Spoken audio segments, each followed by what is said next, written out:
Hello, friends, and welcome back to Literacy Time. Are you ready for some more fun? Awesome, let's get started. Today, we will be listening to Giraffes Can't Dance and speaking about the setting of the story. Then, we will be writing about what kind of setting you would want for your story.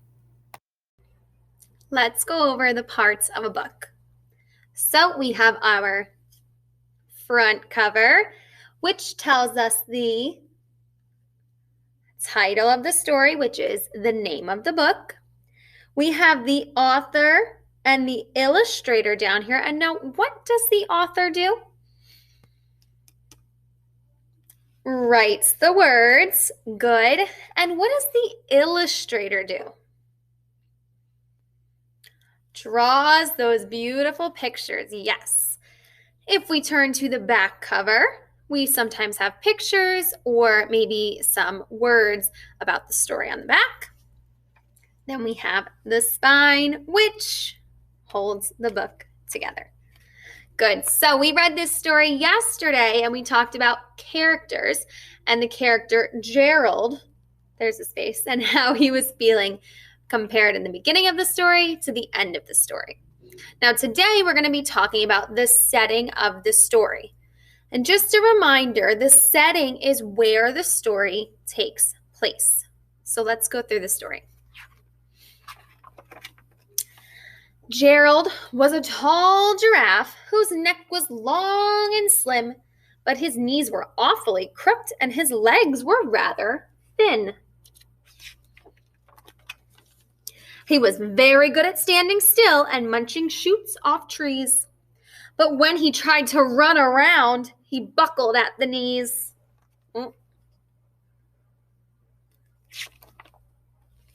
Now, every year in Africa, they hold the jungle dance where every single animal turns up to skip and prance. And this year, when the day arrived, poor Gerald felt so sad because when it came to dancing, he was really very bad.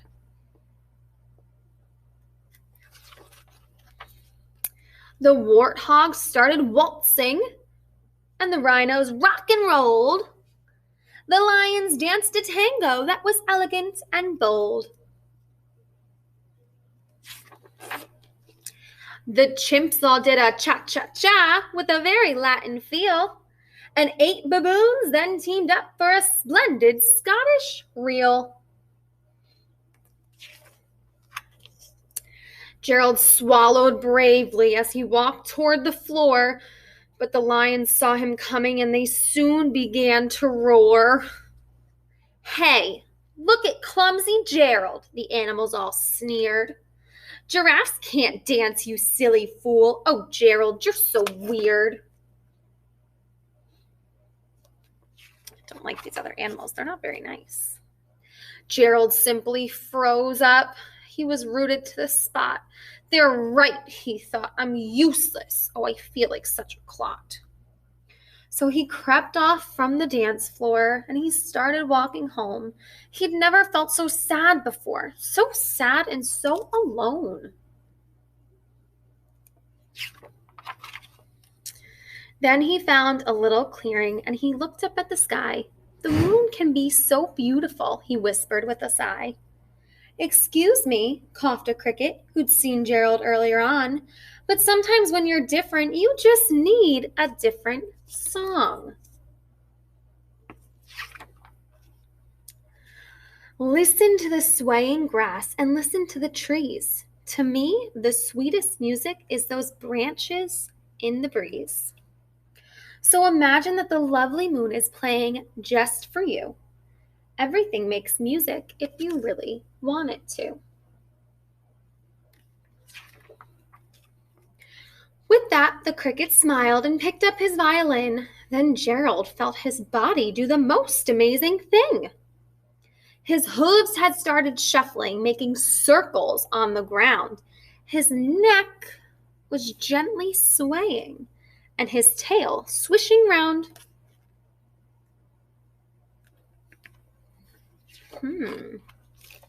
He threw his arms out sideways and he swung them everywhere. Then he did a backward somersault and leapt into the air. Have you ever seen a giraffe leap into the air? Me either. Gerald felt so wonderful. His mouth was open wide. I am dancing. Yes, I'm dancing. I am dancing, Gerald cried. Remember we said he's not actually crying. How's he feeling? He's so happy. Look at that smile.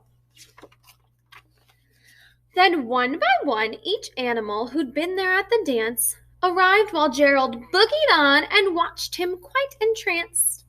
They shouted, "It's a miracle! We must be in a dream! Gerald's the best dancer that we've ever seen!"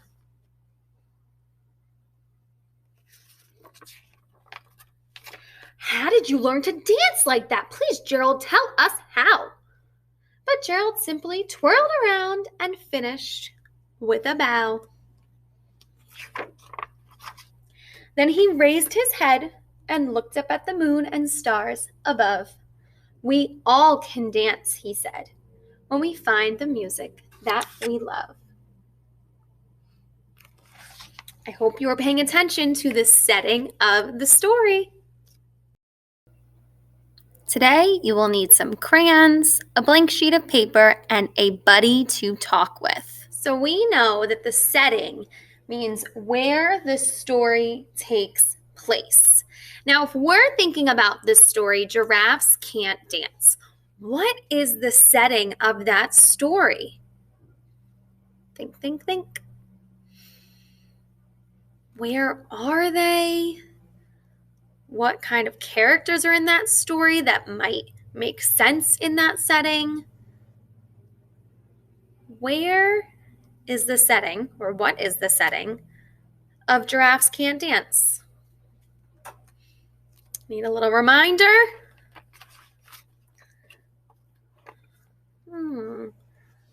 All I know is this setting has beautiful, bright colors. Ooh. A lot of animals. Wait a second. This right here starts with the letter J, J, and it says jungle dance. They're in the jungle? Wait a second. These animals are in the jungle? That must be where the story takes place then. So it's different parts of the jungle. Oh, good job, friends. So they're dancing in the jungle. Yes, that is it. I remember now. This is the nighttime now, but they're still where? In the jungle. Good. Nice job. And we end it again at night, but in the jungle. So what do you notice about the beginning of this story to the end of the story? What changed? The setting is still the jungle, but it was very bright here. And then it was really nighttime here. So I think the sun was going down here, and that's why it was so dark later in the story. So my friends, the setting of the story is really important. It's where the story takes place, and it kind of sets the tone for the whole story, right? Because depending on what kind of setting you choose for your story can really depend on how the story goes and what happens in the story and who the characters are in your story. So what you're going to do is you are going to find a partner. And of course, I am choosing my friend here, Ollie, the koala. And he is going to be my partner here. Now, what you're going to do with your partner is discuss what kind of setting you would choose for your own story. So that means first, you have to think about what kind of story you would want to tell. You'd have to even think of the characters that you would want in that story, and then what kind of setting you would want them to be in. So you're going to think. And then once you've thought about it, you're going to discuss it with your partner. And you are going to, turn and face them. Remember, we talked about this. We want to give them eye contact and show them that we're paying attention to them. And they will do the same. So you're going to say, the kind of setting I would use in my own story is the beach, because I love the beach. And I especially love the beach at sunrise. So right early in the morning, I love to see the sunrise. So that is where my setting would be. You see? And you see how good of a listener Ollie is? So pick someone who's going to be a great listener to you, maybe a family member, a friend, or even a stuffed animal. And you are going to describe it to them. Make sure you give them a lot of details, okay? And then you can draw a picture of that and share it with them and see if they think that the way you described it with your words and the way that you drew it and wrote about it is the same. Okay? Alrighty, on the count of 3. 1, 2, 3.